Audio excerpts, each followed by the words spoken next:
This is The Joe Gaither Show on BamaCentral.com.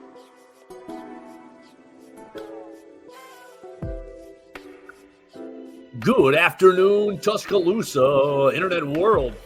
West Alabama, how are we doing today? It's another episode of The Joe Gaither Show. You're watching us on YouTube, on Facebook, and on Twitter at Joe Gaither6, and you're watching us on YouTube on the Bama Central YouTube channel at Bama Central.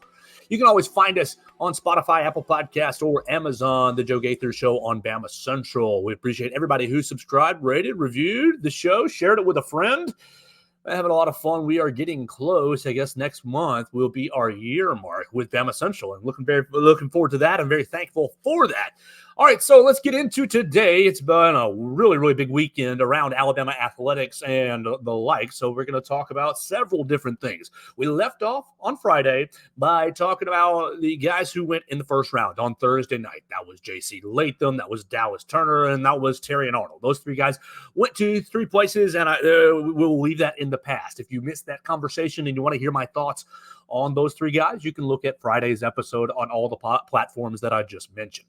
We're going to start today by going through rounds 2 through 7. That's 7 more guys who got drafted from Alabama. We're going to talk about Alabama basketball's big weekend, 2 official commits or rejoins. One is a commit, one's a commit, and one is I'm coming back for next year. We're going to talk about Grant Nelson and LeBaron Philon, along with Ugana Onyenso and Cliff Amore. Both guys kind of in the mix. Who's going to be that last? Who's going to be the last stamp? I guess who's going to stamp the finality of this Alabama basketball roster? This morning, on Monday morning, we got news, Alabama football news. Cameron Howard transfers in. We'll talk about Cameron Howard. We'll talk about Ed Woods, his visit to Tuscaloosa, and a guy, Khalil Jacobs, a linebacker out of South Alabama. So we'll talk about that from the football side of things. And then James Brockermeyer made his decision. We'll talk about his decision, his new school that he's going to end up going to. And we will wrap it up with 2 guys in the NFL, Alabama guys in the NFL, who got paid today. Real big money for Christian Barmore and Jalen Waddle. We'll talk about that to round out the show. So that's going to be the plan today. You can jump in and join us on the comment section at Joe Gaither6 on any of your social media platforms, on Facebook, Twitter, or YouTube. Send me your comment, question, query, or complaint right there, and you can be a part of the show. So let's get right into it. The draft kept going. We ended our show Friday midday. The draft kept going with rounds 2 and 3, and then we had rounds 3, 4, 5, 6, 7 on Saturday. And okay, time to eat a little bit of crow for me. The 3 guys that I went out on a limb with on Friday and said I didn't think they were going to get drafted, they did. Everybody got drafted. Alabama, all 10 guys who were really projected to get drafted got drafted. Darian Dalcourt joined the Baltimore Ravens on a undrafted free agent deal shortly after the draft, or maybe an hour and a half after the draft. But everyone that was really projected to be drafted was drafted. So congratulations to all 10 guys who were taken this year in the NFL draft from the Alabama perspective. I think Alabama was second or third, just behind the Michigan Wolverines, and right there with Texas and Washington for the most players drafted in the draft. So let's go back to it. Round number 2 started with Kool-Aid McKinstry getting drafted in the second round. And I know a lot of people, or at least a lot of things that I saw on the social media machines from Thursday night to Friday morning was, ha, ha, ha, Kool-Aid McKinstry, why would you have a draft party? You're not a first rounder. And that's a load of hooey. If you are disparaging some of these guys because they're having a draft party because they think their dreams might be coming true, look, this should have been an all-weekend affair for all of them. And so Kool-Aid, I applaud you having your draft party on Thursday night because I think, a lot of people thought he was a first-round pick. A lot of people thought he was a first-round pick. And then he comes back on Friday and basically has a similar get-together, similar gathering, and doesn't have to wait too long to hear his name called, gets drafted by the New Orleans Saints. So let's look at the New Orleans Saints roster real quick. And we look at their cornerback situation. And you got Marshawn Lattimore, obviously was a first-round draft pick in 2017, still manning one of the cornerback positions. Alontae Taylor, a second-round draft pick in 2022, plays nickel cornerback. And then Paulson Adebo was a third-round draft pick in 2021. So Kool-Aid's got a little bit of, you got some established guys in front of you, but if you're getting drafted in the first 2 rounds, you're going to see the field very soon. And I think that, look, New Orleans is a good spot for Kool-Aid. You get to play indoors. You get to play against some of the most, I guess, erratic quarterbacks in the league right now. Baker Mayfield obviously has had a resurgence in Tampa Bay, but he still has a little bit of that wild card in him. Then obviously Atlanta, with what they did over the weekend with their quarterback situation, you'll either be playing against Kirk Cousins or Michael Penix, and you catch him in prime time, Kool-Aid McKinstry, you might get that Kirk Cousins interception. And then of course we all love Bryce Young on this show, and I do love you, Bryce Young, but you really struggled last year as a rookie. We'll be honest about that. Obviously, not very much help around you along the offensive line. And who was your best pass catcher? Adam Thielen, old man Adam Thielen, who good career, but past his prime. Obviously, I think Bryce will have a better second year, but you're going into a division with a lot of quarterbacks that you can pick on, Kool-Aid McKinstry. I am happy with this landing spot for Kool-Aid. So you see both the corners. Terry and Arnold goes to Detroit. Oh, hurts my heart, obviously, from the Bears' perspective, but wish him well. I think it's going to be a good spot. Both corners going to dome cities, dome stadiums. I think Kool-Aid McKinstry is going to work out just fine, and the Saints fans are going to love him. One just tidbit, make sure you go pick up Kool-Aid McKinstry's new custom flavor, black cherry lemonade, black cherry Kool-Aid. He said that was his favorite growing up. So they put out a custom Kool-Aid flavor, black cherry. If you want to be supporting Kool-Aid going forward in the NIL front, I guess it's not NIL anymore. It's an official sponsorship with Kool-Aid.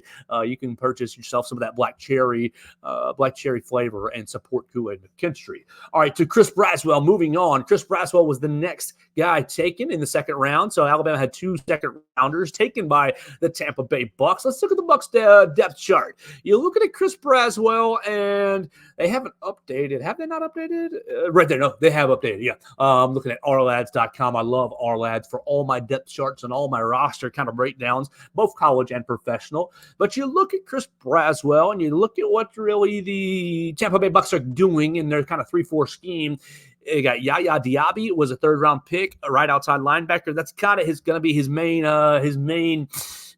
You got to go beat Yaya Diaby to get your starting role. On the other side, the left outside linebacker is Joe Tyron Shoyinka. Shoyinka was a 1st-round pick. Excuse me, Shoyinka. Where were you from, buddy? 2021 was a 1st-round pick from Washington. Okay, junior entry, one-year starter at Washington. Okay, Joe Tyron Shoyinka. That's a name I have not heard. I'm not familiar with. But Chris Braswell, not really a challenging, not really a big crowd in front of him to find some playing time. And I think that, honestly, I was talking about it with a friend. Chris Braswell is an underrated prospect as far as this whole draft is going. Yes, he was a 2nd-round pick, and obviously if you're a 2nd-round pick, you're pretty well thought of. But I think Chris Braswell is going to be a guy that can be in this league for 7 to 10 years. And, maybe he's going to make 1 or 2 Pro Bowls. He's probably not going to be an all-pro, but he's going to be a really solid defender all year, his whole career. He's a guy who is fundamentally sound in both the run and the pass. I don't know that he's he's obviously not as dynamic as Dallas Turner was or Will Anderson was. But as far as a fundamental football player, a guy who's going to set the edge for you, a guy who's going to do the right things for you, pretty much down in and down out. And honestly, he's capable of playing all 3 downs. That's something that's not really common for linebackers in the NFL. He's capable of playing against the run on 1st down, and he's capable of playing against the pass on 3rd down. You wouldn't want to really drop him into coverage too much, but I think that he's going to find a nice home in Tampa Bay. Now, you got Randy Gregory. They signed Randy Gregory, he's got such a crazy story. All kinds of talent, but will he kind of be in the mix for Chris Braswell? Will he kind of be in the mix as far as a hindrance for Chris Braswell to gain some playing time? But I think Chris Braswell landed at a good spot in Tampa Bay. I got to give you a lot of credit. That is a really solid pick, in my opinion. I like the Chris Braswell pick a lot. Obviously, Dallas Turner was the premier defender, and both corners. Corner is such a premier position. Anyways, but I think Chris Braswell and Justin Aboigbe, we'll talk about him in just a second. They were my probably two favorite defenders in the draft for Alabama, just because they were so fundamentally sound. Every time, they did two things very well, Braswell and Aboigbe. They understood their assignments, they executed at a high level, and they were both 100%ers. Every time they were on the field, you could tell, oh, he's given 100%. Now, whether there was a physical deficiency here or there, yeah, you just deal with that. But as far as, this guy knows where to go, this guy knows his assignment, he understands what the offense is trying to accomplish and understands what his role is in the defense. I really like Chris Braswell, if you cannot tell. All right, we're going to continue on because these NFL picks, it kept going, and there's a lot to get into. In the third round, Jermaine Burton became the next wide receiver to go off the board, and goodness gracious, it was about 1,000,001 wide receivers. 1,000,001 wide receivers going in this draft. Jermaine Burton goes in the third round to the Cincinnati Bengals, and this is a very interesting landing spot. This is a very interesting landing spot because they just got rid of T. Higgins is still there. They just got rid of Tyler Boyd, right? Tyler Boyd. Is that correct? Tyler Boyd was the third wide receiver for Cincinnati, and he is now, where the heck is he playing? Pittsburgh. Oh, no. He's a free agent. Oh, he's still a free agent. Okay. All right. So they replaced Tyler Boyd with Jermaine Burton. That's kind of the way that went. And obviously, you guys know Joe Burrow up there. Do you still have Irv Smith? No, Irv has moved on, apparently, according to our lads. But Joe Burrow throwing to Jamar Chase and T. Higgins. So you've got really, really talented 1 and 2 for Cincinnati already. A really talented 1 and 2, and you've lost your 3, and you're going to go replace him with Jermaine Burton. Basically, I think a third-round pick for Jermaine Burton is a bit of a value pick, considering how many wide receivers went in this NFL draft. Wide receivers, how many actually went drafted 2024? That was a ton of them. Wide receivers. Let's see. Come on, give me. Yeah.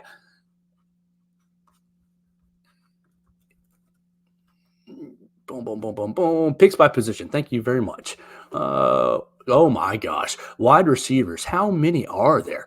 All right, here we go. Let's count all together. 1, 2, 3, 4, 5, 6, 7, 8, 9, 10, 11. 11 wide receivers went before Jermaine Burton. 12, 13, 14, 15, 16, 17, 18, 19, 20, 1, 2, 23, 24, 25, 26, 7, 8, 9, 30, 1, 2, 3, 4. 34 wide receivers were selected in this NFL draft. And you got Jermaine Burton in the third round. You got Jermaine Burton ahead of former Alabama wide receiver Javon Baker, who went to New England. Then Jermaine Burton got drafted ahead of Anaya Smith, the Texas A&M wide receiver, who kind of made some noise in both games against Alabama. Look, it's a good landing spot. He's behind A.D. Mitchell. He's behind Jalen Polk. He's behind Ladd McConkey and Keon Coleman. Basically, he fell, as far as talent-wise, about right where he should have. Obviously, Malik Neighbors, Roma Dunes, and Marvin Harrison Jr. were like your main guys, your main 3 receivers. But outside of that, you still had kind of this second-tier group with Brian Thomas, Xavier Worthy, Xavier Legette, Keon Coleman. And then after that, there was Jermaine Burton in that kind of next-tier group. And he led, in my opinion, that next-tier group. I think Cincinnati is going to be a really strong place for him to land. You heard Coach Saban. Coach Saban was awesome after the draft. You heard, or during the whole draft, but you heard Coach Saban on Friday basically say Jermaine Burton does what he needs to do on the field. Jermaine Burton is a really good football player. And basically Coach Saban said that he's got to do a better job about doing what he needs to do off the field to prepare for football and to be, on his P's and Q's and not really in any hot water. I think Coach Saban said a lot in those comments without saying a whole lot. And I would just wonder how many times he has given that speech to Jermaine Burton. It seems like that was a theme for 2 years over and over and over. But Coach Saban was very, very excited after Jermaine Burton got drafted, and you saw him with the little clappy clap gif. Hopefully that will take off on the internet. All right, so the third round ended, and Alabama, let's see, Chargers. Oh, I missed the Chargers. Chargers are lads, because let's talk about Justin Aboigbe. Justin Aboigbe got drafted in the fourth round. and he gets drafted to the Los Angeles Chargers right there. They have him listed as defensive tackle, which may or may not be right. Obviously, the Chargers are going to be running a 3-4 scheme, and he's not going to be playing the nose. So, yeah, defensive tackle, defensive end is going to be about right. He's looking at Puna Ford, and Morgan Fox is kind of his primary competition. Puna Ford, wasn't he out of Utah, right? 2-year starter, Tilton Head, Big 12 Defensive Player of the Year. Puna Ford out of Texas. So you got a fella, a UDFA. Let's see, they signed him. They signed him. Seattle free agent. They signed him this offseason. Los Angeles Chargers, undrafted free agent. They signed him this offseason. Look, I like Justin Boygby. I love the fact that you get to go to a place where there's a brand new head coach. And we'll talk about that with Jace McClellan here in just a minute, because every slate gets wiped clean. Obviously, Joey Bosa is going to be a starter, and he's going to be playing on the edge and playing outside linebacker. Like, that's a given. Justin Boygby is not going to be taking that spot. But every other spot is pretty wide open. When there's a new coach, and, I mean, look, the Chargers have been on the cusp of, we are a Super Bowl contender for the last, 3 years, 4 years, really since Justin Herbert has been in charge, and they haven't really been able to get over the hump. I think that this is a really exciting time to join a team. Hey, look, if you're a rookie, you either want to go to a team that is very, very established and is competing, or a brand new team where you can establish yourself. And I think this is a great opportunity for Justin Boygby. He got drafted in the 4th round. I think he's a better player than that. I think some of the injury concerns with his neck might have caused some organizations to pause. I think Justin Boygby was really, I mean, he wasn't Dallas Turner this year. He wasn't the best player on Alabama's defense, but I mean, just as far as consistency went, Justin Boygby was 100% every time he was on the field. It was, I'm giving all my energy. And not only that, is his IQ. He was all over the field. I mean, you just have to turn on the Tennessee tape to watch him chase down screens, watch him recognize screens, and then turn and chase them down. I think that Justin Boygby was underdrafted, and the Los Angeles Chargers ended up with a great, great pick in Justin Boygby. All right, so you didn't have anybody in the 5th round. And that was started to make me think that I was going to be right. Remember, on Friday, I inaccurately said that Jace McClellan, Will Reichert, and Jalen Key would probably not be drafted. Joe is wrong. I own that. I was incorrect on that, because after the 5th round, you had 2 in the 6th round.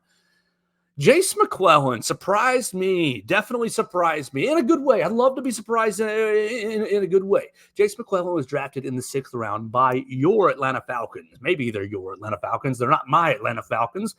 But you get drafted to the Falcons, and there's kind of a mixed bag here for Jace, because, okay, what did the Falcons do last year? They drafted Bijan Robinson in the 1st round, running back Bijan Robinson, and there were no running backs drafted in the 1st round this year.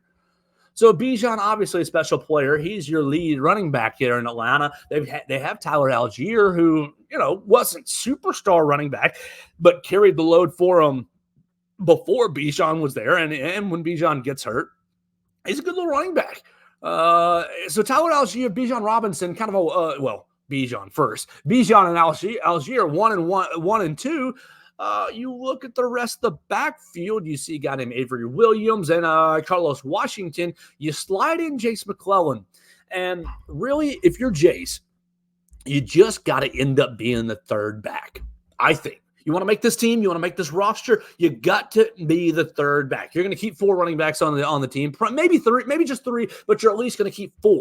And if you're Jace, you got to look at, you're not beating out Bijan Robinson. That's just not going to happen. You're looking at Avery Williams, and you're looking at Carlos Washington Jr., and you're saying, I can make this roster. I'm younger than both you guys. I'm more explosive than both of you guys, just for the sheer athleticism factor. And I know that Jace was hurt towards the tail end of last year. He really dealt with a stress fracture in his foot, basically playing with a broken foot, giving it all to Alabama. I'm just I don't know what he's going to be in the NFL. I don't really see him being a starter anywhere, and definitely not with Atlanta as long as Bijan Robinson is there. But for Jace, really, I mean, cash checks playing football. What more can you want? I'm cashing checks playing football. It's more than I ever did. It's more than most of the people that are listening to this show or watching this show ever did. I know LaRon McClain sometimes watches, and he absolutely cashed a lot of checks watching football. So that's awesome. We want to give a shout out to LaRon McClain. But really, if you're Jace McClellan, you got drafted to the Falcons. They have a new coach as well. Raheem Morris was hired in the offseason, so it's a fresh slate for everybody. And the whole offense is really getting a fresh slate. Kirk Cousins, brand new quarterback, and then obviously they drafted Michael Penix in the first round, and people scrutinized that pick. I wonder, I think that's a little bit of instant reaction. I think Michael Penix, if he turns out to be a good pick, then everybody's going to forget about it. If he turns out to be a good quarterback and they move on from Kirk Cousins in 2 seasons, there's an out in the Kirk Cousins contract in 2 seasons that will be very cheap for the Atlanta Falcons to move on. If Michael Penix is ready in 2 years, they use the out in Kirk Cousins contract and Michael Penix steps right in and plays well, then people are going to be eating a lot of crow from their reactions on Thursday night. But all this to say is that Jace has a great opportunity here, in my opinion, because everything is so new. I mean, you look at their offense and you see Drake London, former first-round pick. Bijan Robinson, former first-round pick. You look at the tight end, Kyle Pitts, former first-round pick. So they've got a lot of talent on the offense. You just got to put it all together.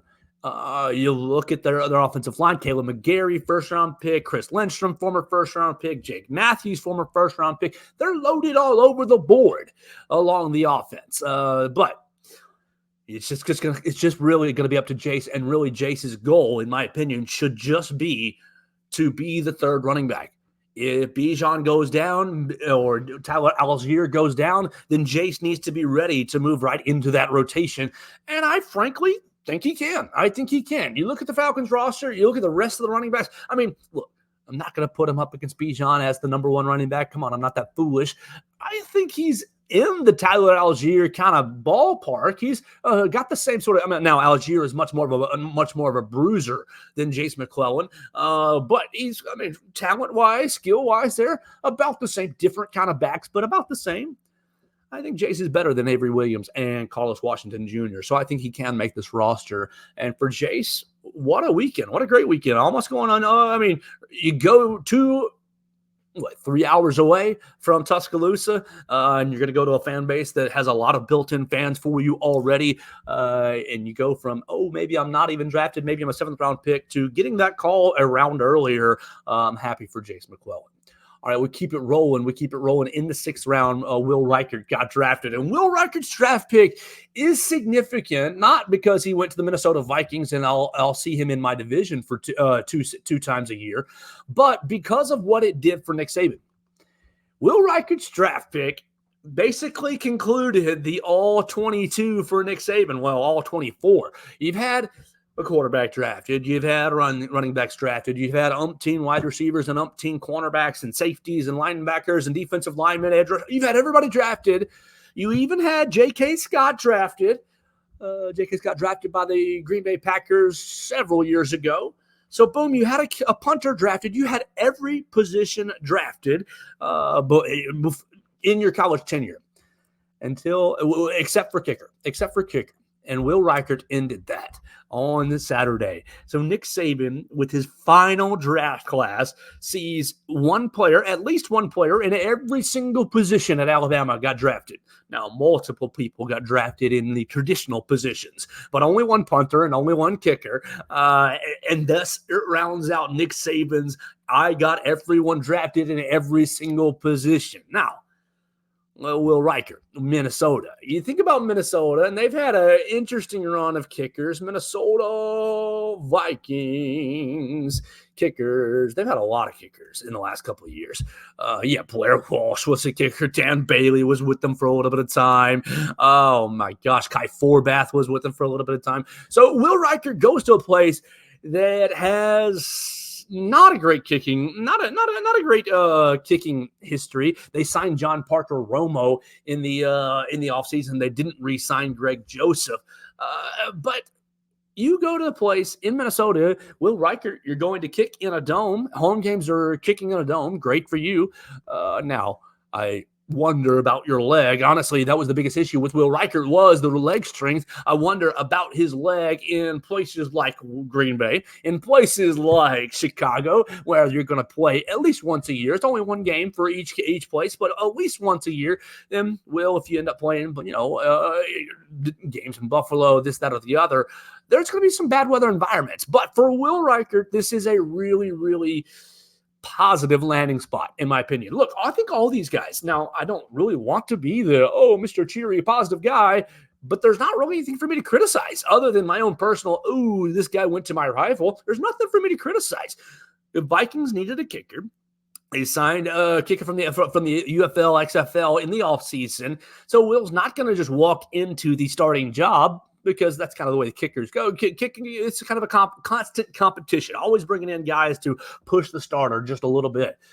But for Will, you go to an offense that's probably going to be kicking a lot of field goals. I mean, look, they drafted J.J. McCarthy. They've got their boy Justin Jefferson. They've got a good offense, but it's probably going to go through some growing pains with a rookie quarterback. So Will's going to have a lot of opportunities to score some points. And you take the NCAA's all-time leading scorer, and you put him in an NFL uniform, I think that he'll do fairly well there. My only concern is some of these outdoor venues. Now, if the Vikings can end up with home field advantage in playoff situations when they're rebuilt, then that won't be a big issue. But I am a little bit concerned about, Minnesota, you got to go to Philly and play in the cold weather in December and January. I think that's going to be just a little bit of an issue for Will to overcome. But as far as landing place and fit and need, the Vikings needed a kicker. They absolutely needed a kicker. And for Will Reichert to go to a place that's probably going to be kicking a lot of field goals into a dome stadium, I think it's a great fit for him, and I wish him well in Minnesota. And lastly, we said Nick Saban finished the trifecta. Not trifecta, finished his grid, but he also accomplished something else with Jalen Key. Jalen Key, the 7th-round draft pick by the New York Jets, ensured that Nick Saban has now had a number 1 overall pick, number 1 overall pick in Will Reichert, and a last pick, number 1 overall pick in Bryce Young, last year. We're moving on from Will Reichert.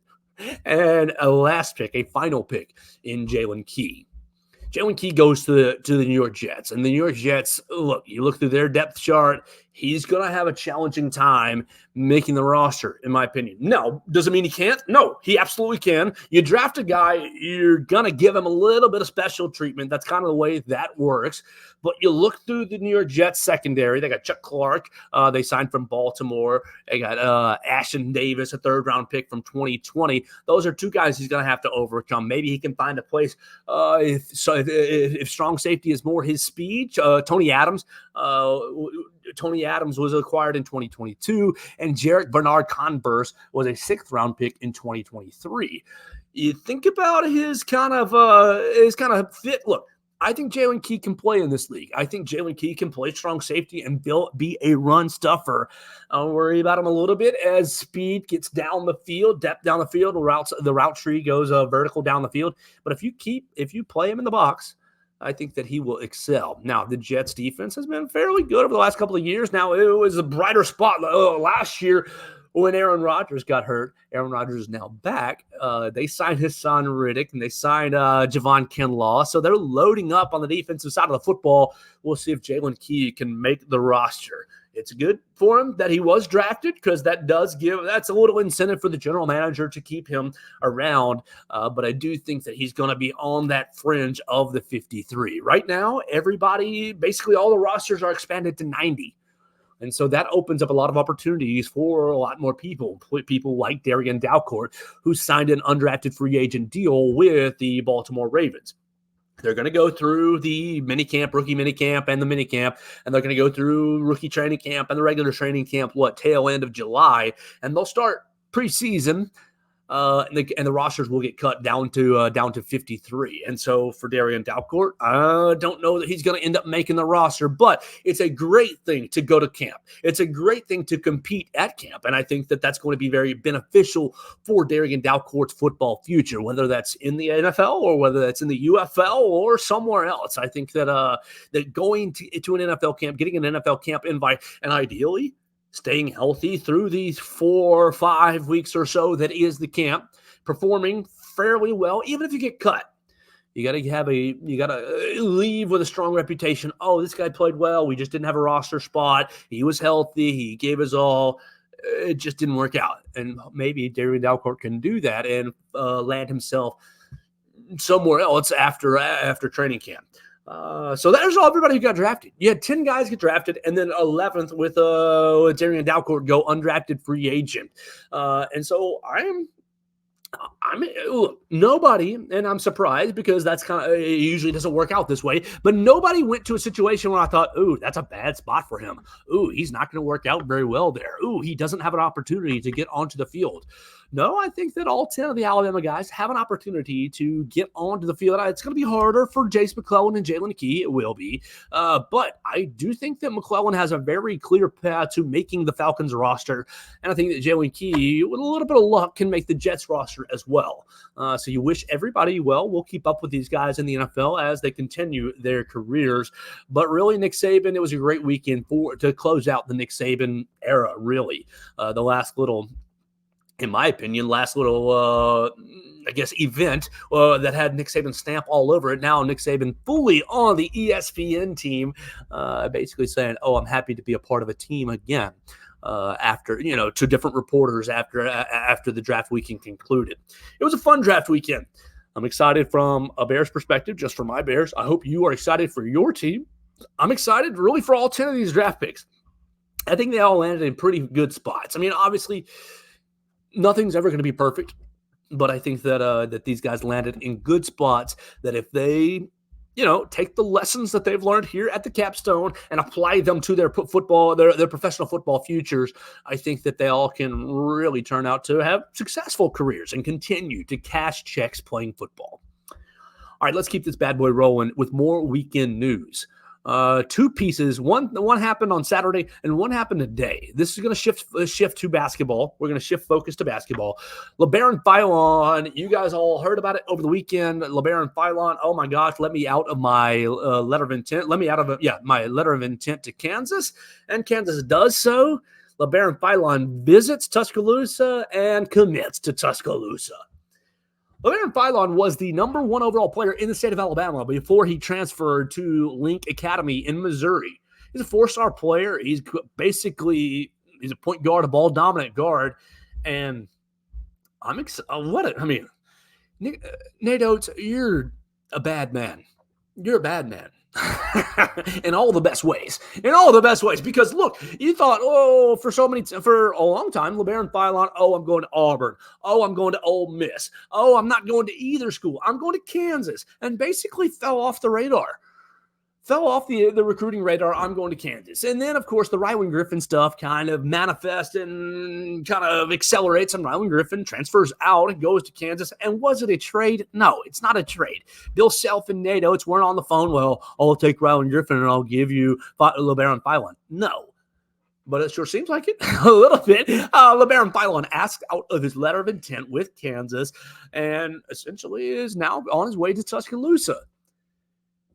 And Nate Oates in this roster is just getting more and more dumb by the day. Dumb in all the best ways. Today, on Monday, Grant Nelson basically announces that he's coming back to Tuscaloosa for another year. There was a lot of speculation about Grant Nelson going to the NBA draft and going professional and leaving school.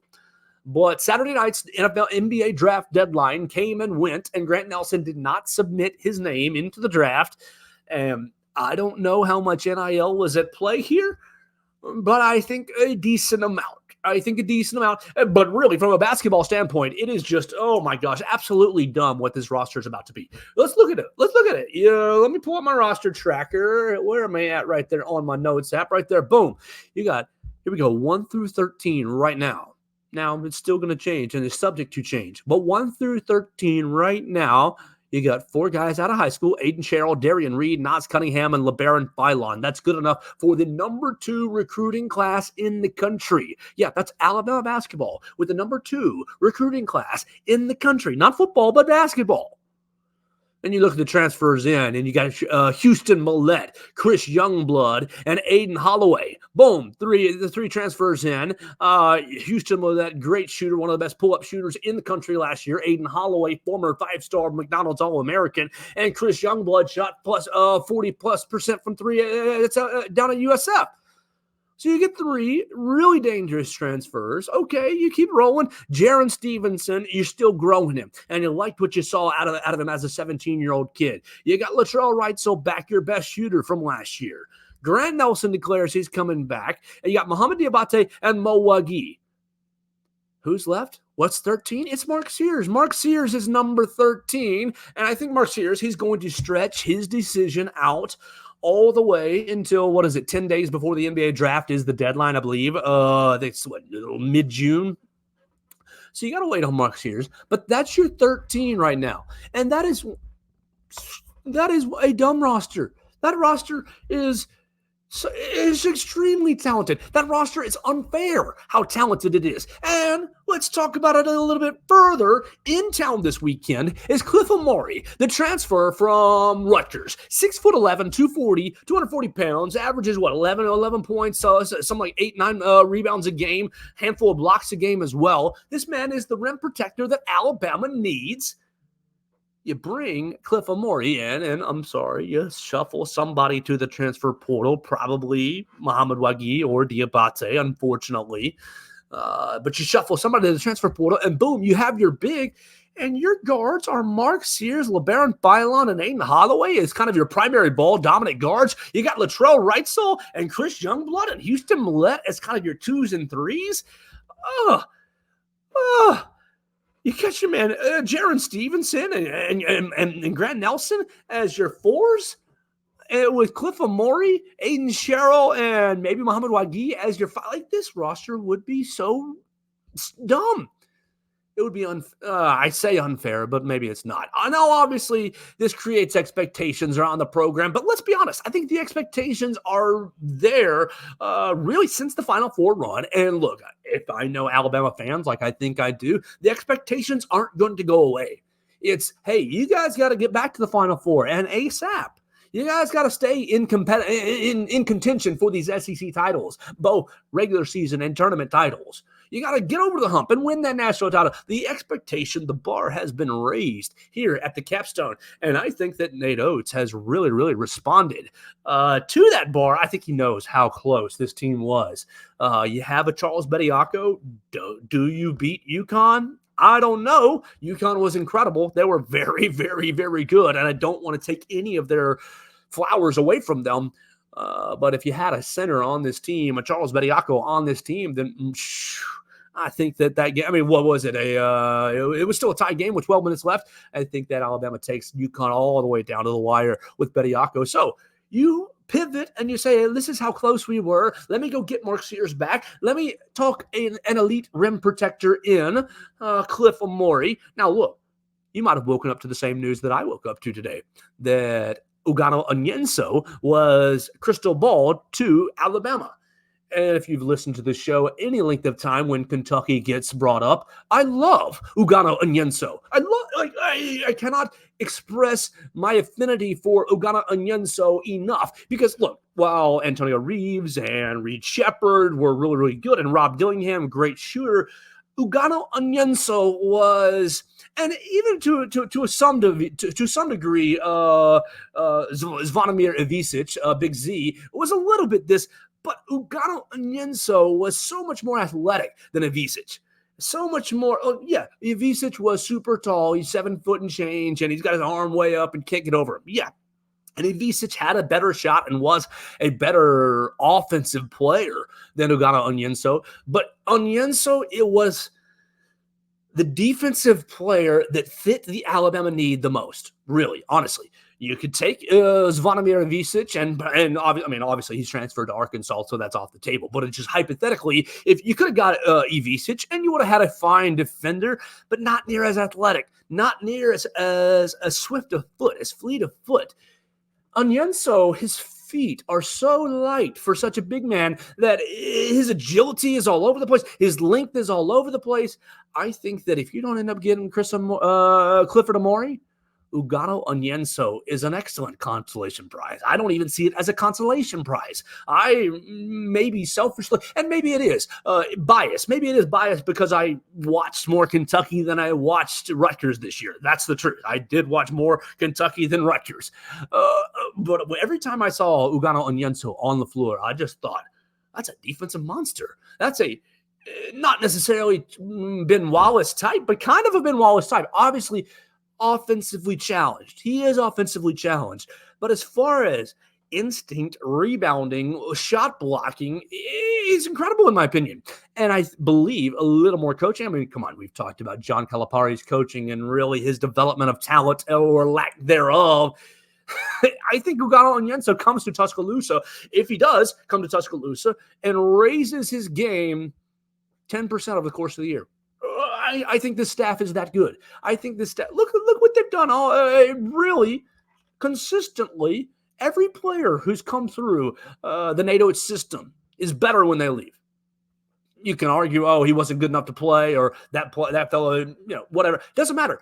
Player X, choose any of them, any player in the NATO era, and that player X was better when he left Alabama than when he started. I mean, that's really inarguable. And I think that Ugano Onyenso would greatly benefit from a year under Nate Oates' tutelage, a year with Preston Murphy, a year with Ryan Pannone. Obviously, you still got to get the last coaching slot filled. But you look at Coach Oates' track record, and he's been bringing in really, really excellent coaches. So I know that Cliff Amore is the big name, and everybody wants to be able to use the Clifford, the big red dog memes and GIFs on social media. And trust me, I'm right there with you. I am right there with you. I remember growing up on Clifford, the big red dog with my family. But if he doesn't come, and the choice is Ugano Onyenso. I saw somebody on Twitter today, let's not act like he's good. Let's stop acting like he's good. I'm sorry. Just because the man doesn't score 12 points a game and isn't, going to – look, he's not going to be shooting any three-point shots in this offense. He's not. That's not what he is. He is a rim protector. He is a rebounder. He is he's cleaning it up at the rim. He is, I'm the alley-oop. I'm finishing at the rim. That sort of guy offensively. But with the rest of the roster, I mean, we just outlined it. Grant Nelson, Mark Sears, Latrell Wright, Chris Youngblood, Houston Millette. I mean, you've got plenty of offense. You got plenty of shot making on the team right now. You need to get that elite defender. And whether it's Cliff Amore or Ugano Onyenso, I think Alabama basketball is in a great position. And so as we look forward to November, or really, as we look forward to September, are you more excited for Alabama football or basketball? I think it's a wild time for both programs because I think the intrigue is so high around Alabama football with all the newness, and we want to see how Kalen DeBoer manages, and Kalen DeBoer, whether he keeps it going or whether he crashes and burns. I think the intrigue at inside the Alabama athletics department is probably at an all-time high. If you are able to if you ever put these guys, if you're able to put these guys into on the roster, all 13 guys on the roster, I'm sorry, Coach Sanderson, but it might be the deepest. It might be the deepest Alabama basketball roster that's ever been assembled in Tuscaloosa. And that sounds blasphemous to say. It feels blasphemous to say because I love Coach Sanderson. I love what he built here throughout the 80s. And look, the 2022 roster, right? 2022 roster, the Brandon Miller roster was incredibly talented. But I think that what you're building right now might be even more talented. My friend Anna Trample chimes in on Facebook. Don't make me choose because I've been asking people, do you want to choose basketball or football? Obviously, the easy answer is both. And I think that both are absolutely attainable. I don't think that you have to choose. I think that both are very attainable for both programs. I think that Alabama football could find themselves into the college football playoffs again.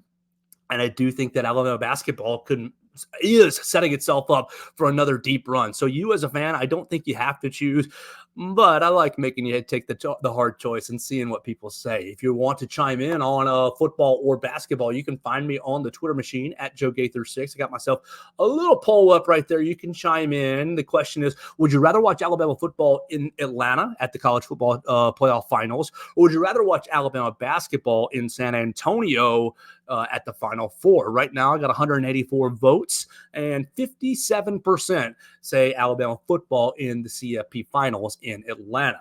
I don't necessarily agree with you. I think if I have to choose, I'm going to take San Antonio, the Final Four in San Antonio. But I absolutely respect your opinion. And honestly, my true answer is both. Please, let's have both. That way, it makes for an easy season covering both sports. They're both very, very good. Everybody's clicking on our stuff. There's plenty to talk about, and it's very intriguing. So, yeah, both is the right answer. But if I'm choosing, I want to go to San Antonio, Alabama basketball Final Four. Be there with me next year. It looks like this roster, oh my gosh, it is setting up to be amazing. All right, let's keep going. Let's flip to the other sport. It's football. Football got a big commitment today and is kind of in line for two others. We'll talk about them right here. Cameron Howard. Cameron Howard is a safety out of Charlotte, and he is transferred from Charlotte and played 1 year, freshman. He's got 3 seasons of eligibility. Cameron Howard is going to be kind of, well, first, let's address this. No, Cameron Howard is not going to affect the Ed Woods recruitment, the Ed Woods decision. Everybody wants to know about what's going on with Ed Woods, the cornerback from Arizona State. Ed Woods visited Tuscaloosa this weekend. He's going to visit Michigan State, and I think a decision will come in the next couple of days. But you go back to the program, what was it, on Wednesday? Ed Woods went into the transfer portal thinking about Alabama. That was his quote. So I think that Alabama stands in a good position for him. And you definitely want him. You need him. Even if you got Cameron Howard like you did today.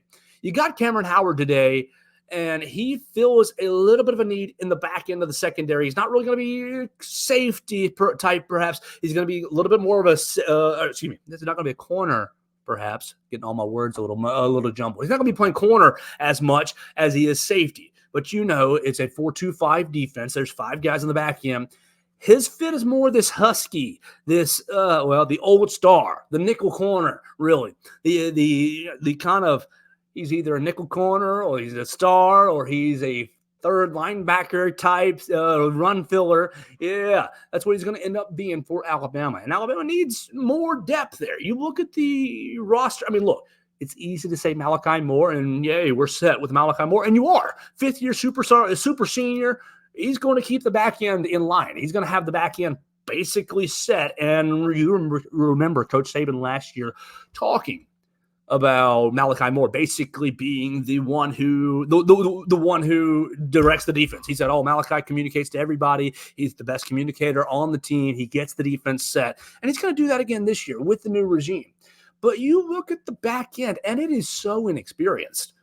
Malachi's been playing football for a long time. He's got a lot of SEC experience. Great. Check mark. Awesome.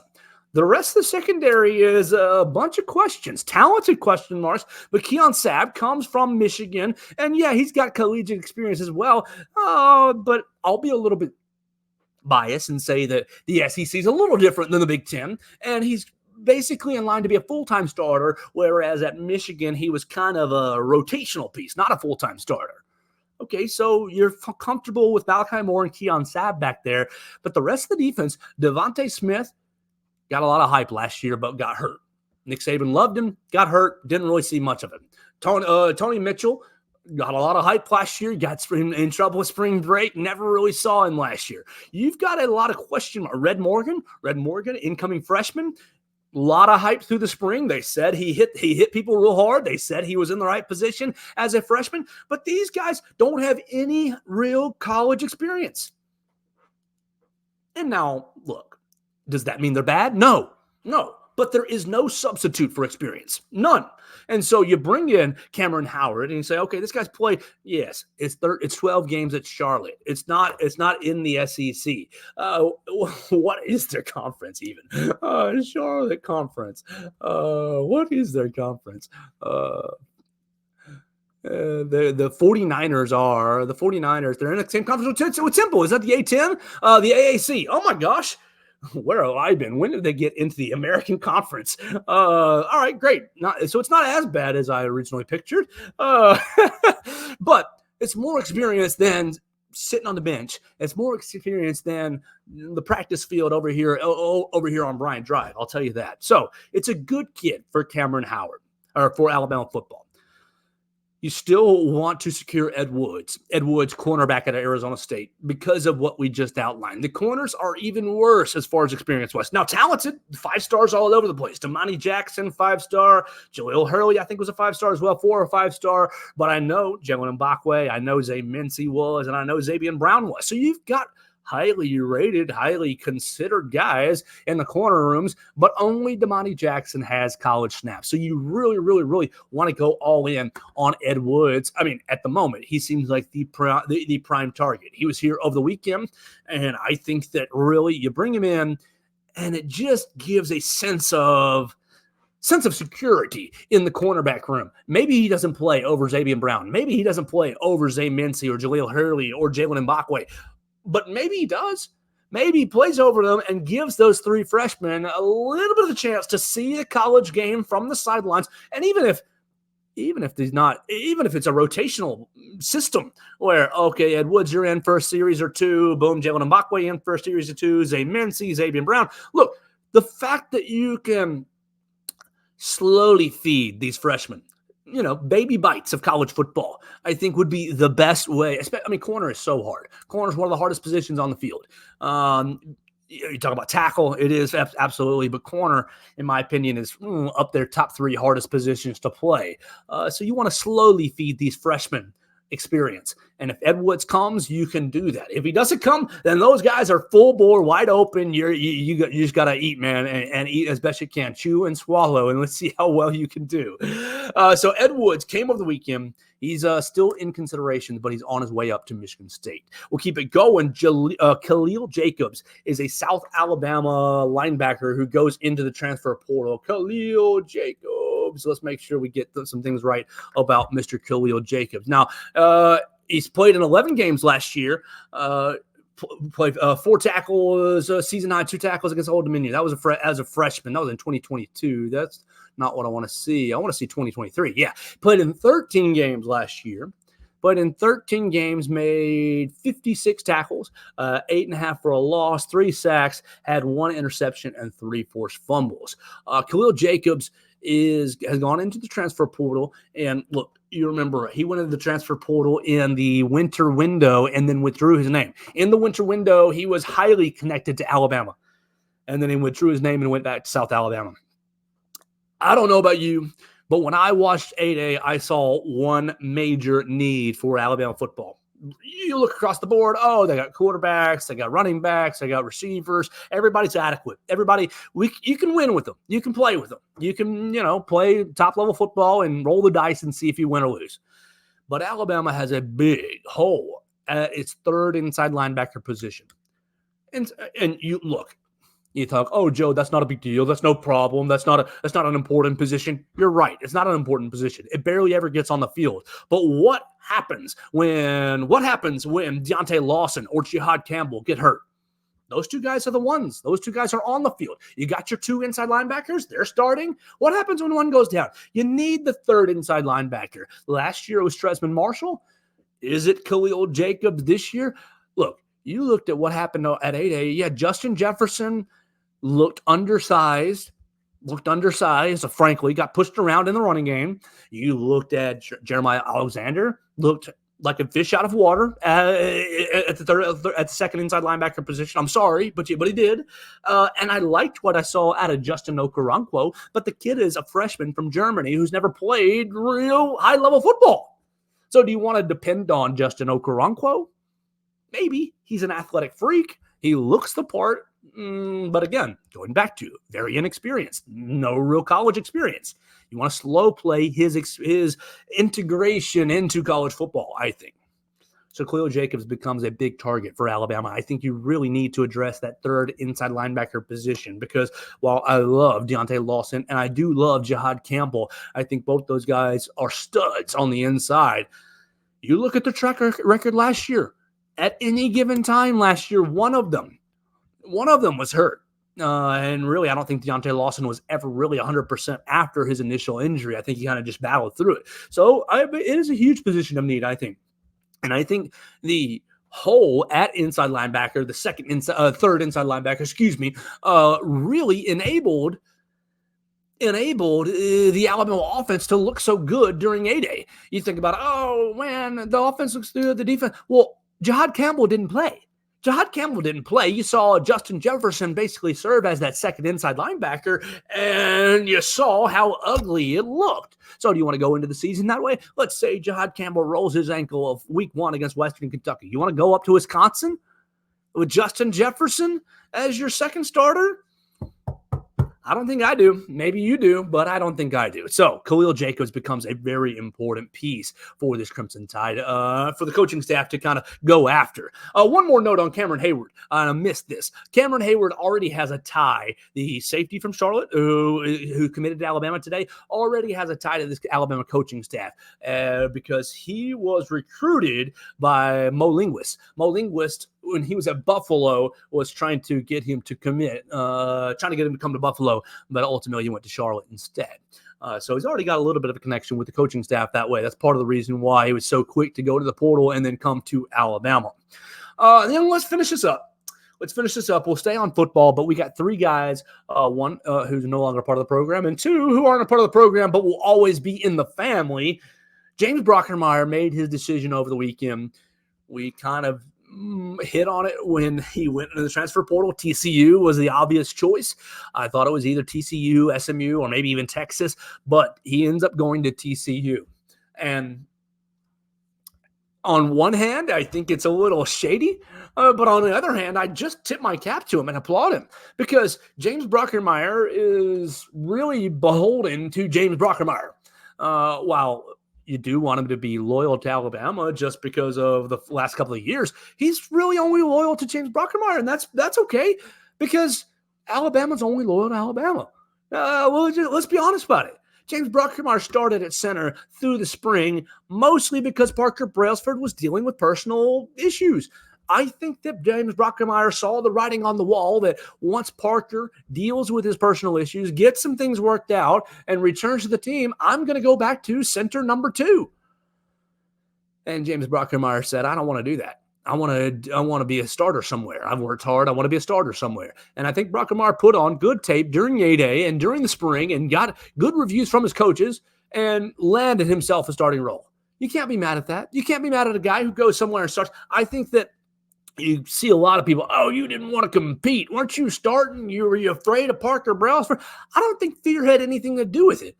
I think that you have to really maximize your opportunities when they're so finite, like it is being a college football player. And let's be honest, James Brockermeyer is not really, has a very slim chance of being an NFL player. So if you've only got one more year left to play this game, go play where you're going to start. So James Brockermeyer chooses and announces that he's going to TCU. All right, let's finish this bad boy up with 2 guys in the NFL who got paid today. First, Christian Barmore. Where's my tab at? Christian Barmore. Christian Barmore got $92 million. Isn't that what I saw? $92 million from, isn't that what I saw? From the New England Patriots. Christian Barmore contract news. Yeah. $92 million. What a deal for him. Former second-round pick. Look, he's one of the better players on that New England defense. And so today he signs a deal worth $92 million, 41.8 guaranteed over the next 4 years. It's the 7th richest deal among NFL defensive tackles. So for New England, they're in full reset mode. Obviously, they've got new coach, Gerard Mayo, and defense is still a premium in New England. And big ups and big props to Christian Barmore. 4 years, $92 million, $41 million guaranteed. You want to invest in the show, Christian Barmore? Be the lead sponsor. This could be the Christian Barmore the Christian Barmore segment of the Joe Gaither Show. And lastly, Jalen Waddle. Jalen Waddle had his 5th-year option picked up by the Miami Dolphins today. So how much is that worth? He's playing next year, 1 year, $15.6 million. Woo! $15 million for Jalen Waddle for his last year on his rookie deal. And what will usually happen during this time is Jalen Waddle will get extended by the Miami Dolphins. So that $15 million is nice, but it's probably going to be a whole lot more once it's all said and done. And he agrees to an official contract extension with the Miami Dolphins. All right, we're right at an hour, and so we've done the damn thing today. I appreciate everybody who's watched us today. You watched us on Facebook, on Twitter, and YouTube. You can be like Anna and comment on us at Joe Gaither 6 on Facebook, Twitter, or YouTube, or you can subscribe to the show on Spotify, Apple Podcasts, or Amazon. We appreciate everybody who's watched us and tuned in, everybody who's commented on the show. We'll be back with another edition of the Joe Gaither Show right here on Bama Central at BamaCentral.com. Thanks for joining us on today's edition of the Joe Gaither Show on Bama Central. Keep up with Joe on all his social media pages at Joe Gaither 6. Subscribe, rate, and review the show on Spotify and Apple Podcasts, and be sure to read us daily at BamaCentral.com.